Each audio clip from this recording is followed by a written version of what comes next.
వర్షాలు, వరదల నుంచి ఏపీ, తెలంగాణ ఇప్పుడిప్పుడే కోలుకుంటున్నాయి.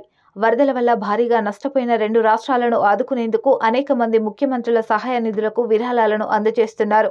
ఏపీ ముఖ్యమంత్రి చంద్రబాబు నాయుడు బస్సునే ఇంటిగా చేసుకుని కలెక్టరేట్నే సచివాలయంగా మార్చుకొని అధికారుల చేత పని చేయించారు. తాను కూడా దగ్గరుండి సహాయక కార్యక్రమాలను పర్యవేక్షించి దాదాపు 10 రోజుల తర్వాత ఇంటికి చేరుకున్నారు.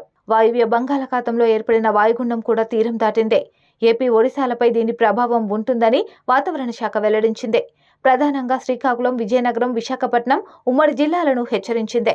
మత్స్యకారులు వేటకు వెళ్లొద్దని అధికారులు సూచించారు. అల్లూరి సీతారామరాజు, అనకాపల్లి, విశాఖపట్నం, విజయనగరం, పార్వతీపురం, మన్యం, శ్రీకాకుళం జిల్లాలకు ఇప్పటికే ప్రభుత్వం ఆరెంజ్ అలర్ట్ జారీ చేసింది. అతి భారీ వర్షాలకు అవకాశం ఉన్నట్లు వాతావరణ శాఖ అధికారులు అంచనా వేస్తున్నారు. కోస్తాలో కూడా వర్షాలు కురిసే అవకాశం ఉంది. కృష్ణా, ఎన్టీఆర్, పశ్చిమ గోదావరి, తూర్పు గోదావరి, కోనసీమ, కాకినాడ జిల్లాల్లో మోస్తారు వానలు పడే అవకాశం ఉంది. కోస్తాలో కూడా వర్షాలు కురిసే అవకాశం ఉంది.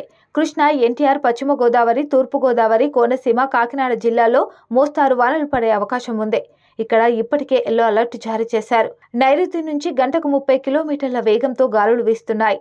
సాయంత్రం సమయంలో కూడా గంటకు 30 కిలోమీటర్ల వేగంతో గాలులు వీస్తున్నట్లు వాతావరణ శాఖ తెలిపింది.